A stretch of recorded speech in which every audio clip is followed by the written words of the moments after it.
Seorang gadis bernama Alice lelah berjalan sepanjang hari tanpa melakukan apapun.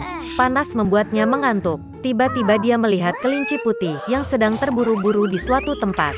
Tampaknya aneh bagi gadis itu bahwa dia berbicara kepada dirinya sendiri dan terus melihat arlojinya. Terbakar dengan rasa ingin tahu, Alice bergegas mengejar kelinci itu, dan tanpa ragu-ragu melompat setelah dia ke dalam lubang. Di dalamnya ada sumur yang dalam, dindingnya dilapisi rak buku. Alice jatuh sangat lambat dan berhasil melihat semuanya dengan benar. Begitu sampai di dasar sumur, gadis itu melihat meja kaca dengan 3 kaki. Di atasnya tergeletak kunci emas kecil dan semacam botol.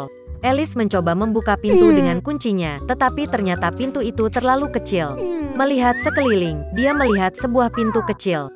Untuk membukanya dan menemukan dirinya berada di taman yang megah, Alice harus minum dari botol dari meja. Setelah menyesap beberapa kali, dia mulai mengecil. Gadis itu menyusut begitu cepat sehingga dia tidak punya waktu untuk mengambil kunci dari meja. Kemudian dia melihat pai ajaib di lantai. Segera setelah Alice menggigit, dia mulai tumbuh dengan cepat ke atas. Gadis itu telah tumbuh begitu besar sehingga dia tidak bisa melewati pintu yang disayanginya lagi. Alice mulai menangis begitu banyak sehingga segera genangan air besar terbentuk di dekatnya. Pada saat itu dia melihat kelinci putih. Gadis itu memanggilnya, tetapi dia sedang terburu-buru, dan dengan ketakutan menjatuhkan sarung tangan dan kipasnya.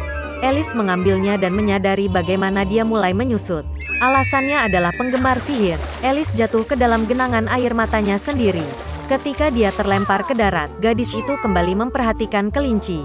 Dia bingung Alice dengan pembantunya, dan memerintahkan untuk segera pulang untuk sarung tangan baru dan kipas angin. Gadis itu berlari untuk melaksanakan perintah itu. Di rumah kelinci, dia tidak bisa menahan rasa ingin tahunya, dan meminum cairan dari botol. Ini mengarah pada fakta bahwa Alice tumbuh menjadi sangat besar dan dengan cepat memenuhi seluruh rumah. Dia bisa menyusut hanya berkat pai. Setelah mendapatkan kembali dimensi sebelumnya, gadis itu lari. Segera dia melihat jamur besar di mana ulat biru besar sedang duduk. Alice mengeluh padanya tentang perubahan tinggi badannya yang konstan. Ulat itu menyarankan gadis itu untuk memakan sepotong jamur. Alice makan sedikit dan akhirnya kembali ke tinggi normalnya. Dan dia melanjutkan. Tiba-tiba Alice melihat sebuah rumah. Masuk ke dalam, gadis itu berada di dapur, di mana dia melihat Duchess dengan bayi menangis di pelukannya. Seekor kucing besar sedang duduk di lantai, tersenyum lebar. Duchess menjelaskan kepada Alice bahwa dia tersenyum karena itu adalah kucing Cheshire. Tiba-tiba kucing itu menghilang dan bayinya menangis. Duchess memberikan anak itu kepada Alice, dan dia sendiri pergi ke ratu. Gadis itu terkejut saat mengetahui bahwa dia tidak menggendong seorang anak, tetapi seekor babi kecil yang nyata. Ketika kucing itu muncul kembali, dia menyarankan Alice untuk menemukan Marechare.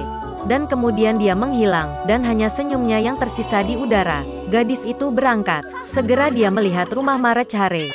Alice datang tepat pada saat dimulainya pesta teh. Mejanya besar sekali, tapi hanya si Marechare, Mad Hatter, dan Sonya si tikus yang duduk di sana. Mereka tidak mengizinkan siapapun duduk di meja, dan mengatakan bahwa tidak ada ruang. Alice mengetahui bahwa mereka dipaksa untuk minum teh tanpa henti sebagai hukuman karena membunuh waktu. Si kelinci dan si Hatter mengejek gadis itu dengan segala cara yang mungkin dan mengejeknya. Tidak dapat mentolerir kekasaran seperti itu, dia diam-diam bangkit dan pergi. Segera Alice menemukan dirinya di taman yang indah. Dia memperhatikan tukang kebun yang tampak seperti bermain kartu. Mereka mewarnai mawar putih menjadi merah. Gadis itu sangat terkejut dengan ini. Dia mengetahui bahwa ratu mereka menyukai mawar merah, dan hanya mawar putih yang tumbuh. Ratu mengeksekusi para pelayannya untuk pelanggaran sekecil apapun. Tukang kebun bilang dia sedang menilai pelayan yang mencuri kue sekarang. Alice sangat tertarik, dan dia pergi ke pengadilan. Di sana dia melihat Marechare dan Mad Hatter bersaksi. Ketika mereka selesai, ratu tiba-tiba memanggil Alice untuk diinterogasi. Gadis itu menjawab bahwa dia tidak tahu apa-apa, dan memerintahkan untuk melepaskan pelayan itu. Ratu marah dan memerintahkan untuk menangkap gadis itu. Pada saat itu, Alice merasa bahwa dia mulai tumbuh lagi. Gadis itu menyadari bahwa ini hanyalah kartu, dan dia tidak takut pada mereka. Dan pada saat itu juga, keajaiban itu menghilang. Alice terbangun di tempat terbuka yang sama di mana dia pertama kali melihat kelinci putih. Ada pemandangan yang familiar di sekitarnya, suara yang familiar terdengar. Jadi itu hanya mimpi, pikir Alice.